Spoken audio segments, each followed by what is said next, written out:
have 350 Excel line of all the same products that we buy from Home Depot.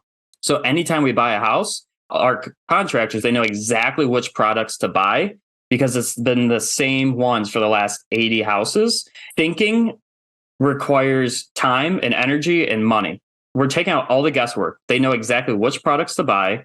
There's no change orders. We're not buying things that you have to order and wait for it to come in stock. We order everything that's already in stock. From the time we buy it, we're done in about 4 to 5 weeks on a house. Welcome to the Rental Property Owner and Real Estate Investor Podcast, brought to you by the Rental Property Owners Association, where real estate investors have found success since 1968. I'm your host, Brian Hamrick from Hamrick Investment Group. This episode is sponsored by Green Property Management, managing everything from single-family homes to apartment complexes in the West Michigan area. Find out more at greenpropertymgt.com. And RCB and Associates, helping real estate investors and small business owners navigate the complex world of health insurance and Medicare benefits at rcbassociatesllc.com. Hello and welcome to episode 419. Over the past 9 years, Mike Mannino has built a business that flipped over 80 houses. By the age of 30, Mike had built a portfolio of over 60 rentals. He's also created multiple companies that generate over $1 million per year in revenue. Today, Mike is going to share with us his strategies and secrets that have put him among the top 1% of income earners in the real estate industry. Mike, welcome to the show. Thank you, Brian, for having me. I appreciate it. Tell us how you got started in real estate. I mean, an impressive track record there. What got you into it in the first place? I started off, and it's funny, you're from Michigan too. That's, where I was born and raised. And I was just blessed enough to grow up during the Great Recession of 2008. I was in high school. And why I say that is because my father was in construction. He did finish carpentry, and I would go work with him in the summers in high school.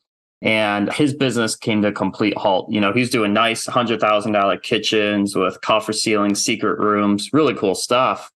And that all came to a halt during the 2008 correction. And during that time, I was working at McDonald's for $6.55 an hour, and he bought 2 or 3 rentals. And he's like, "Hey, Mike, would you like to make $10 an hour? Almost 100% increase, right? And you come and you do the floors, the doors, the trim and paint and learn how to do construction, work with your hands." I'm like, perfect. Sounds good, right?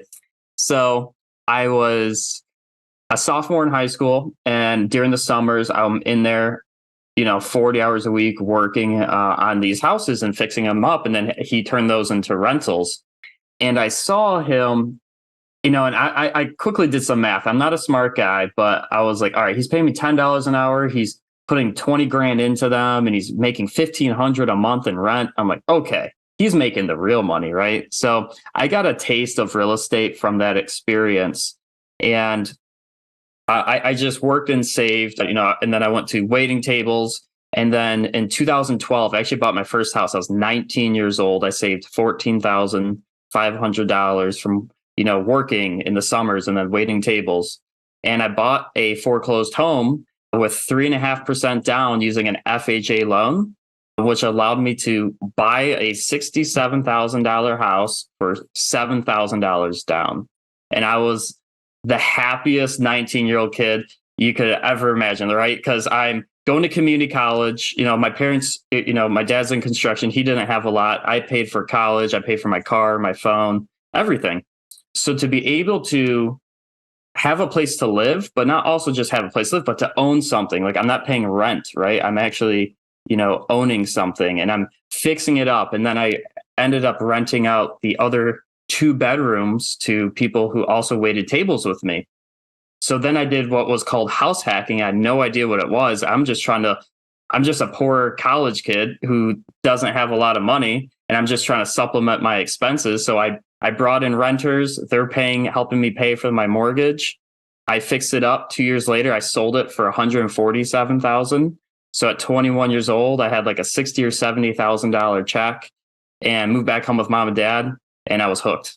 Where did you buy this house, and where were you investing? That was in Lake Orion, Michigan, and it was just because it's where I went to high school, is where I was born and raised. So that's where I started. And then I moved back home with mom and dad. I had $60,000 or $70,000, And the next house I bought within 30 days was another foreclosure in Lake Orion, Michigan, 2 streets down from the house I just sold for 147, and I bought it for 50,000.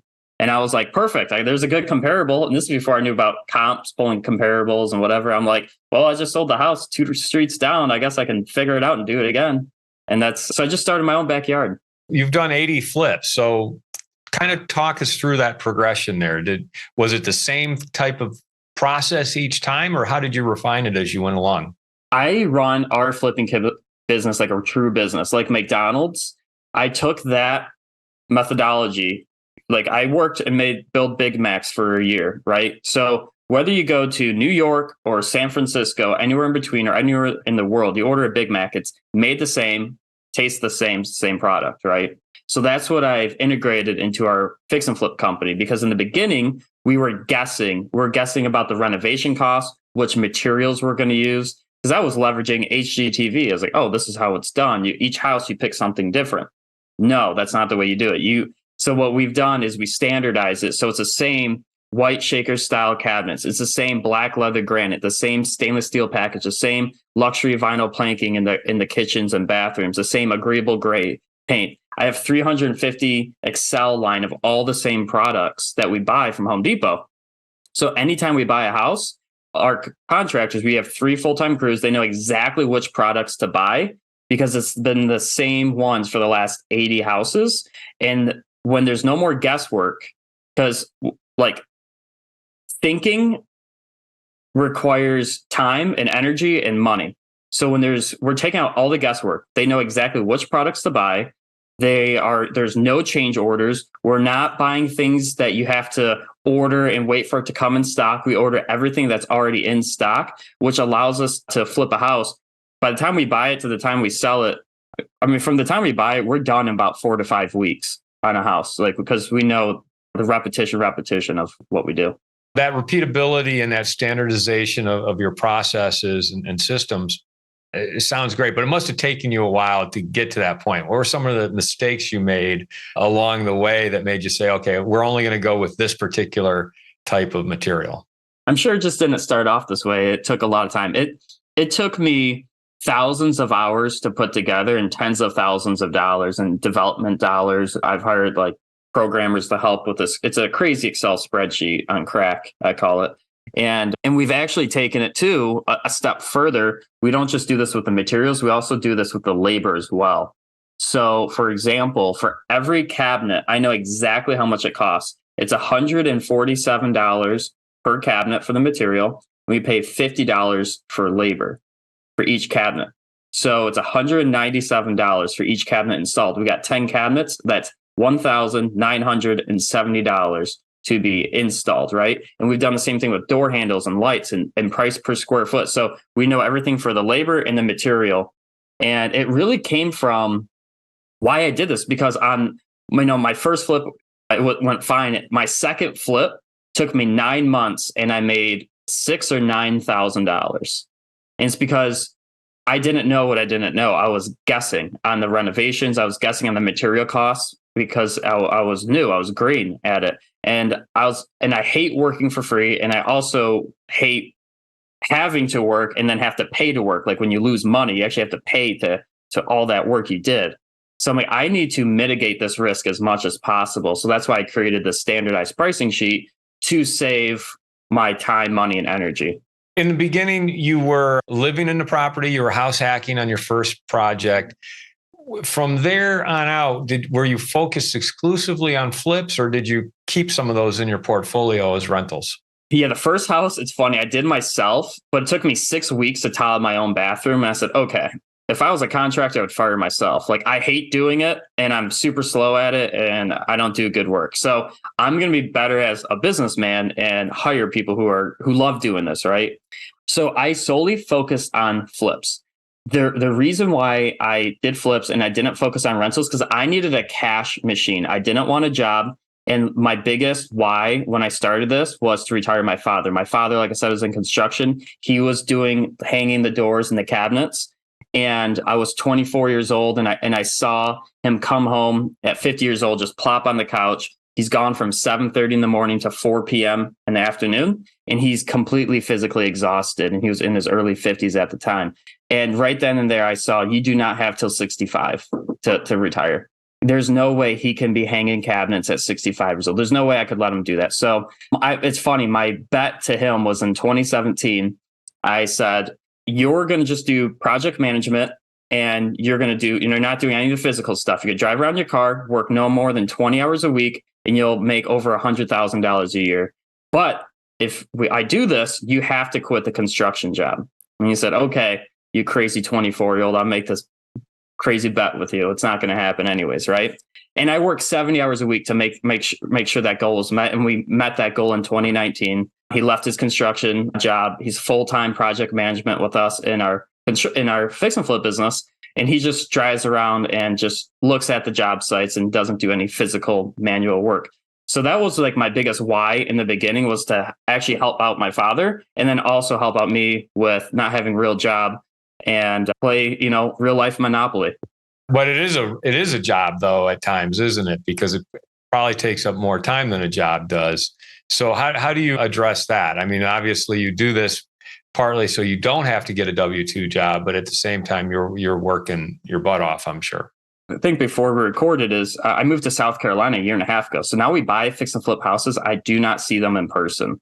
And if you would have told me this 5 years ago, I would have said, you're crazy, you're lying. That's impossible. But so how I mitigate this is like I said, I have really good systems and processes. You kind of heard me talk about. I have an amazing team in place. I have an amazing team in Michigan who allows me to leave when we go travel for 6 weeks in the winter, going to Aruba and cruises in Florida.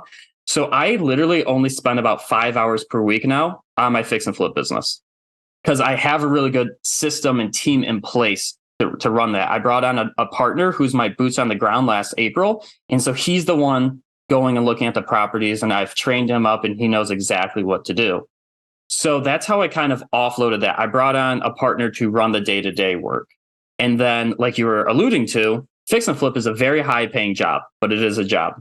And the second you stop, your income stops, right? So this is when I got into buying multifamily apartments, because I'm in my 30s. I don't believe Social Security will be around by the time I'm 65. So I have to go create my own, retirement.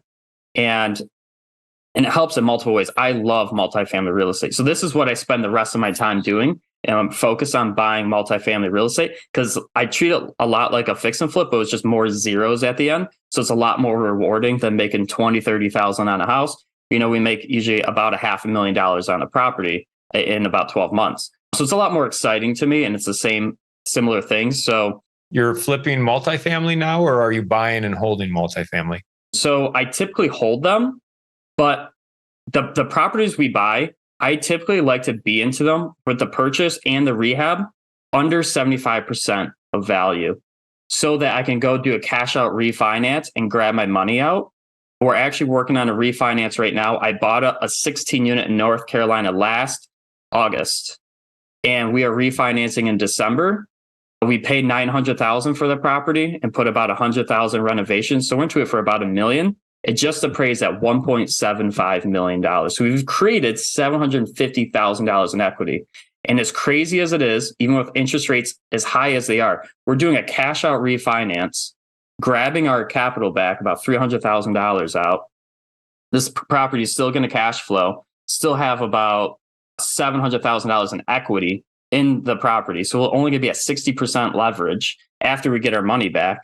And we're going to go do that again. How did you find a property at that value? So I use a lot of the same similar marketing techniques I used in my single family. So out of 80 houses I bought, only 3 were ever listed and ever went through a real estate agent. The rest were direct to seller. And that's the same exact tactics we use inside of our business. So, we use mailers, cold calling. I send brownies in the mail, the properties that I want. We do very unique marketing tactics that most real estate investors actually overlook and don't do.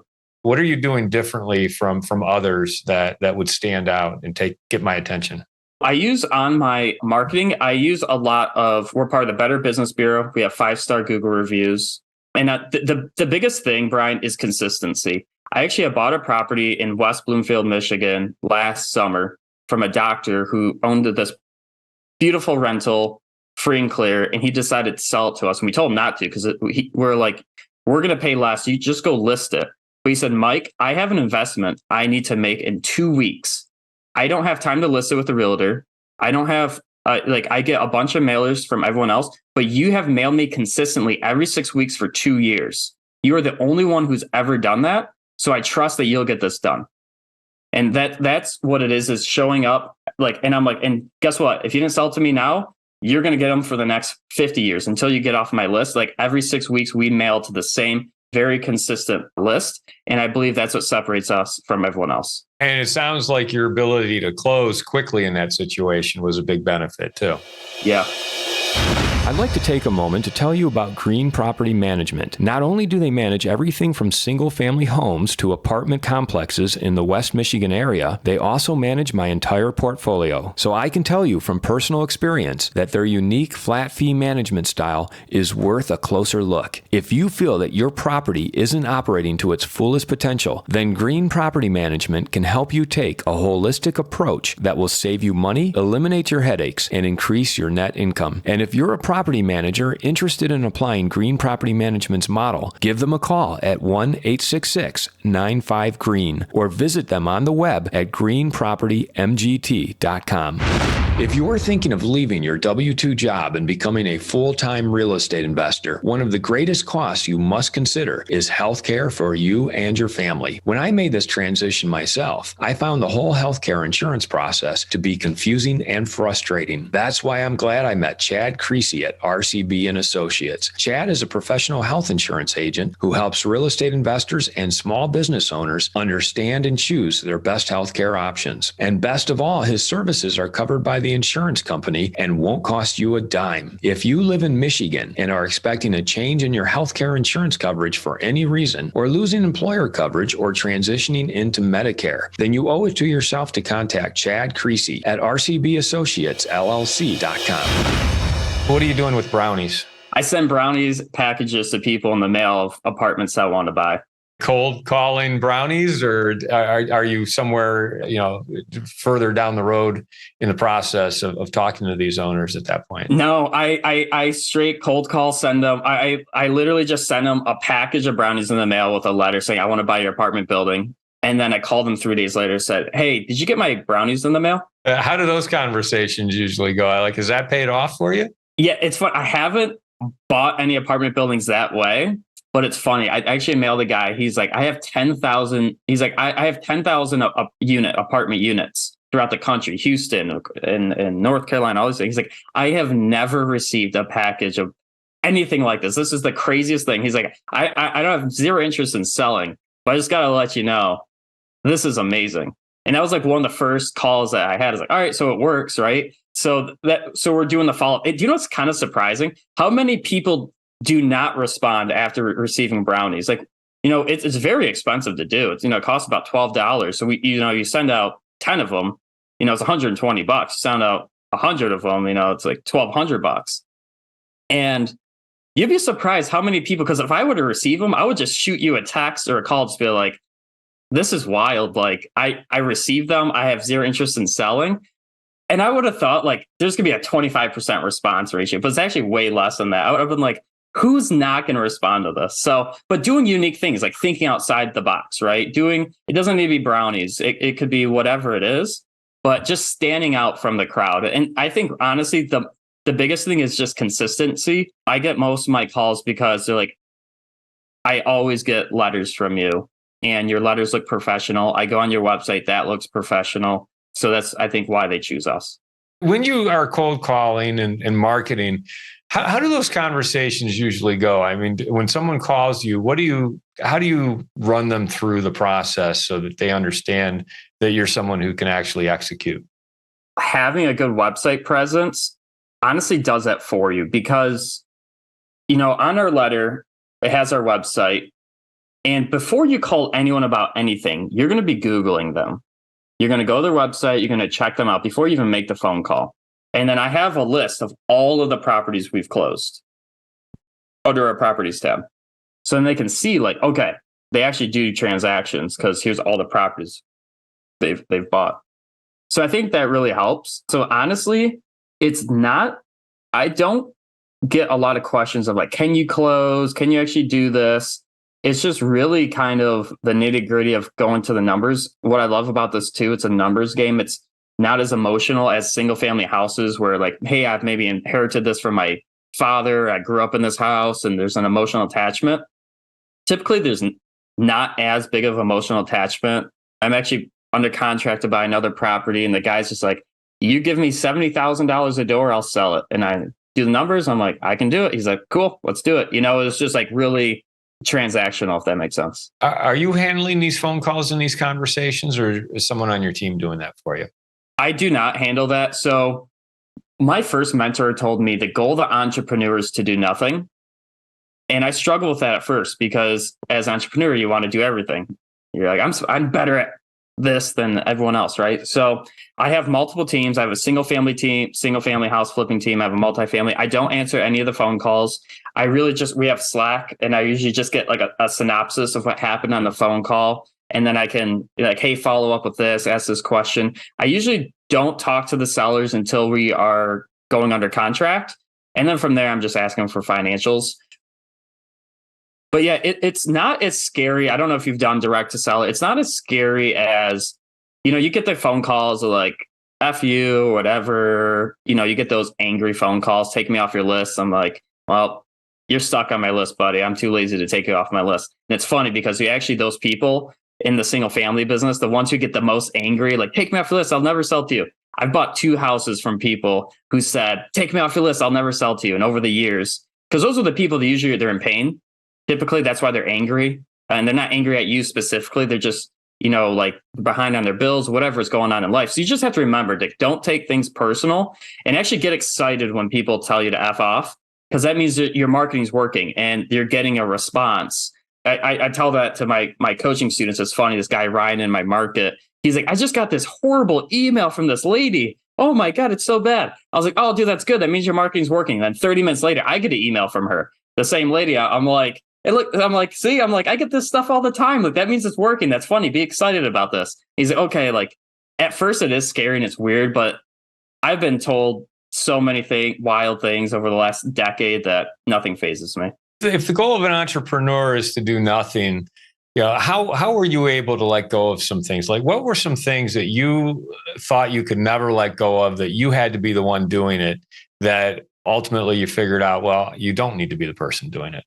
One of the things that I really felt, and it was the last thing I let go in the single family business, was actually handling I don't know why, the transaction coordination between, because we have people who invest in our flips and we're writing up notes and mortgages and then dealing with the title company and issuing the insurance on the property and turning on the utilities. For some reason, that was like hard for me to let go, because any of those things that go wrong, like if the note and mortgage isn't recorded or the documents aren't filled out correctly, like that's a big O.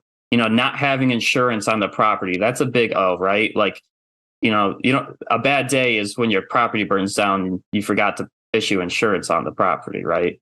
So those things were really hard for me to let go, because I knew the implications of, if any of those don't get done. So what I did is I create a checklist of every time we buy a house, renovate, and sell a house.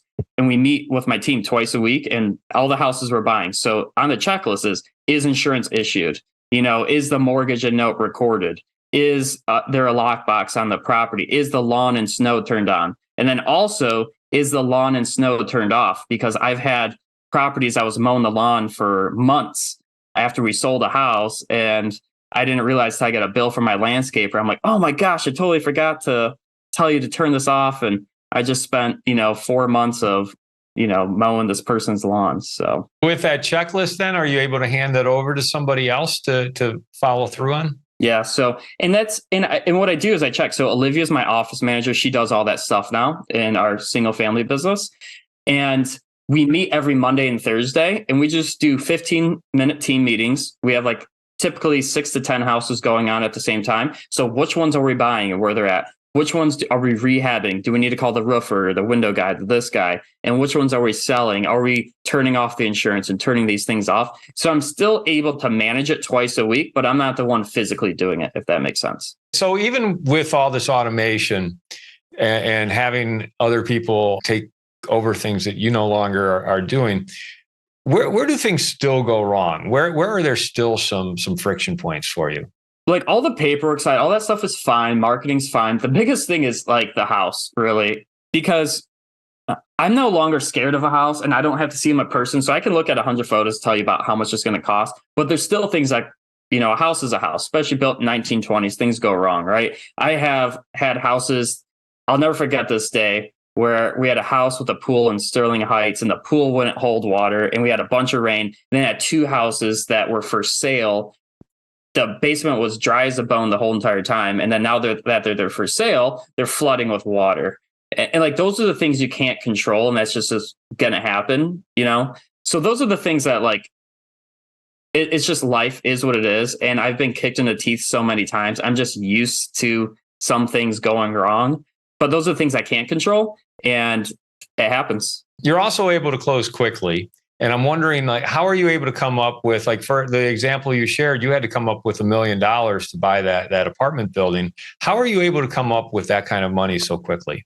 The houses we can close in 2 weeks. We have a bunch of people and that's the thing too. Like, I'm blessed to have a successful business, so I have capital from that. I'm also very blessed. I have an amazing community around me. So if you check me out on Facebook, I have 12,000 followers on Facebook. Because I document my journey. So it's cute. Like, I used to be the one doing this. Now Olivia does it, but I would be like, hey, my name's Mike Mannino, just like HGTV. Like, hey, we bought this house. We're going to rip out the kitchen and we're going to paint the walls gray and we're going to do this. And I would document my journey over and over and over again. So it's kind of like HGTV on Facebook. If you look me up, you'll see it, a house after house after house. And when you do that, you're going to build an audience and you're going to get messages. And like, Mike, I've been following you. I had a call 2 months ago, Brian, no joke. I'm friends with someone. I have no idea they existed. They've never updated their profile since 2017 as a picture of their daughter when they were a baby. They've never updated anything. I had no idea who they were. I get a message from them. We jump on a call. He has $1 million in cash that he needs to get rid of because inflation is eating him alive. And he wants that capital to be working for him instead of it just sitting in cash. And he has a bunch of single family rentals that he owns free and clear. And he's like, Mike, the issue is every time I sell one of these houses, I create more of the issue that I have more cash in the bank and it keeps losing money. Can you help me out? And I'm like, you've came to the right place, right? I can help you out. So documenting my journey has been one of the biggest benefits to my business by far. And it's awesome because I get to help also people who want to invest in real estate. So I have a list of people who want to work with us. As we wrap it up here, what's your favorite hacker app? Company Cam. COMPANYCAM, Company Cam. Sorry, I barely graduated high school, so I don't know how to spell. I love that because it allows me to do project management from anywhere. And I have renovations going on as we speak right now in North Carolina on our apartment buildings. And I have renovations going on our single family fix and flips. And in a second, I can see this on my cell phone of the latest, what is going on and what issues my guys are having. And it documents in each file has like the house address and all the photos. And I have my guys upload photos twice a week so that we can see the progress of what's going on with the house, if that makes sense. So it's a kind of a project tracking program that integrates photos and probably whatever inputs your guys on the ground do. Yeah, and video. So that's really cool. They can take a video and like, hey, Mike, this thing is leaking. What do you want me to do? And then I get a notification. I'm like, I can call them up and I get to see it. So that's how I'm able to do this from anywhere because they can take a video and send it to me. With technology, it's amazing. Tell our listeners how they can find out more about you or get a hold of you. If you want to get a hold of me, you can go to, I'm actually revamping the website right now. It's rewbuilders.com. So it's REW Builders, short for Real Estate Wealth Builders.com. Go check out that website out. We're revamping it right now. And I also have a gift if you guys are interested, since we're talking about so much of multifamily, how I wholesaled a 28 unit apartment building to another investor. We made $175,000 never owning the property. It's kind of like that no money down, no credit scenario like you see on TV. And I just kind of walk you through step by step of how I analyze a deal and how I look at it. And it's totally free video. And then inside of there, we have a free Facebook group you guys can go check out. I try to post once a day called Real Estate Wealth Builders. And to get access to that free training, you can go to the the number 175kdeal.com, 175kdeal.com, because that's how much money we made, 175,000. So 175kdeal.com. Your big why to start with was to get your dad retired. What's he doing today? He is in Port Richey, Florida, living on the coast with his pontoon and no longer checking out the properties in Michigan. Thanks so much for coming on the show, talking about you getting your start in house hacking and the FHA loan that you leveraged to do that, which again, that is the best way for people to get started investing in real estate, is doing exactly what you did, parlaying that into a flipping business, a multifamily business. You shared a lot of great details with us today. I really appreciate it. It's been a great conversation. Thank you, Brian. I appreciate it. I'm glad I could add value to your listeners. I want to thank everybody for listening to this episode. I'm your host, Brian Hamrick from Hamrick Investment Group, and you can find out more about me by going to higinvestor.com. That's HIGinvestor.com.